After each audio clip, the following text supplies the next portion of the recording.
Si vous arrivez sur un nouveau niveau et que vous ne savez pas par quoi commencer, si vous êtes enseignant débutant et que vous vous sentez un peu démuni face à l'ampleur de la tâche, alors cette vidéo est pour vous.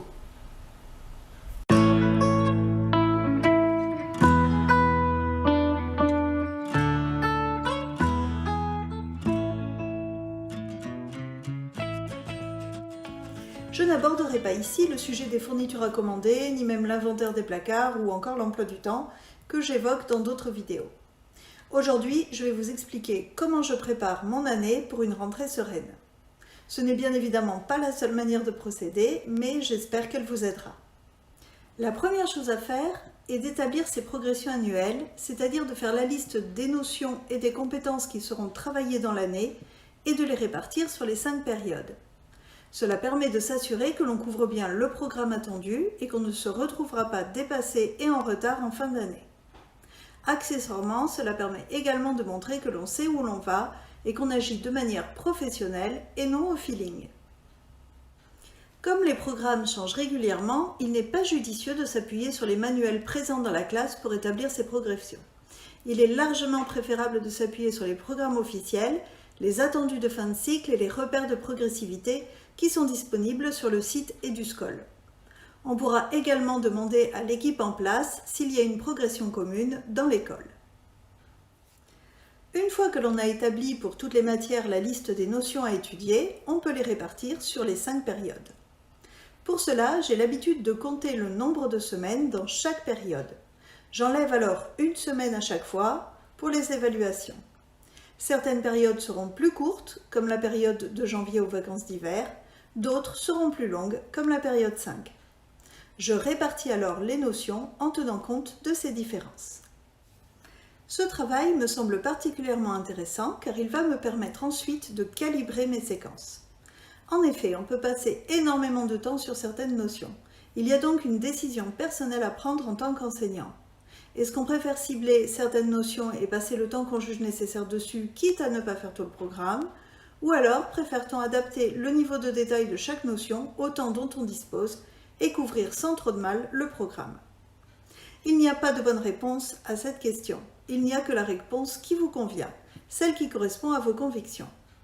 Personnellement, je fais le choix de couvrir tout le programme et d'adapter le niveau de détail ou le temps passé sur chaque notion. Je pars du principe qu'au sein d'un cycle, notre enseignement est spiralaire et que l'année suivante, les élèves iront plus en détail dans l'étude de la notion. À partir de là, mes progressions vont me permettre de calibrer très précisément le temps passé sur chaque notion et le nombre d'exercices à prévoir. Pour cela, je vais utiliser mes progressions et aussi mon emploi du temps. En effet, dans mon emploi du temps, j'ai réfléchi le nombre de séances que je vais proposer à mes élèves en m'efforçant de respecter les instructions officielles. J'aurai par exemple une séance d'histoire par semaine, mais 5 séances de mathématiques. Pour chaque période, j'ai comptabilisé le nombre de semaines, moins une pour les évaluations, et voici comment je procède en détail. Je vais multiplier le nombre de séances dans une semaine par le nombre de semaines dans la période. Par exemple, si j'ai compté que dans la première période, il y a 8 semaines. Je vais enlever une semaine pour les évaluations, il m'en reste 7. Dans cette semaine, je prévois de faire 5 heures de mathématiques.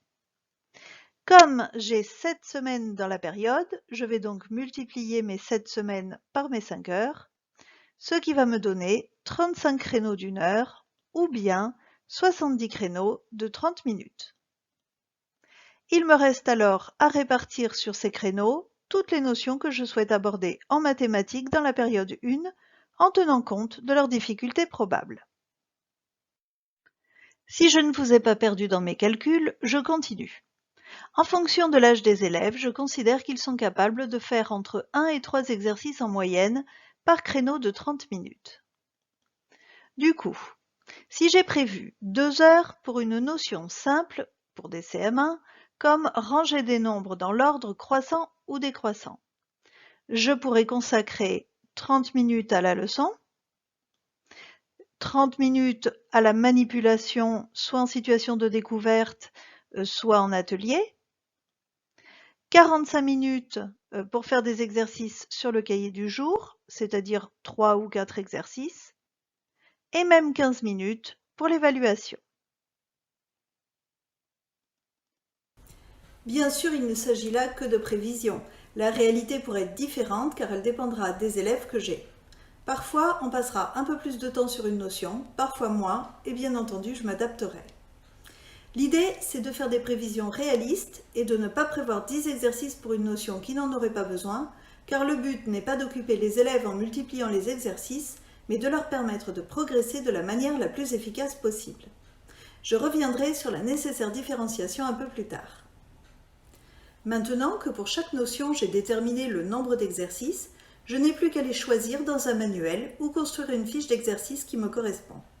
C'est également le bon moment pour rédiger votre trace écrite. À ce stade, le travail vous paraîtra beaucoup plus facile et vous aurez le sentiment de savoir où vous allez exactement. Vous pourrez tout préparer pendant l'été ou ne préparer qu'une période à la fois. Vous aurez également intérêt à prévoir des activités différenciées. C'est évidemment plus facile à faire à partir de la deuxième année dans un niveau. On peut prévoir des prolongements pour les élèves les plus rapides, des aménagements pour les élèves en difficulté. Si vous avez terminé tout cela, vous pourrez aussi chercher et fabriquer des activités de manipulation si vous travaillez en atelier ou comme situation de découverte à chaque nouvelle notion. Voilà pour cette première vidéo à destination des enseignants qui débutent dans le métier. Si elle vous a plu, merci de prendre le temps de vous abonner à la chaîne et de liker la vidéo, vous m'aiderez ainsi à gagner en visibilité. À très bientôt!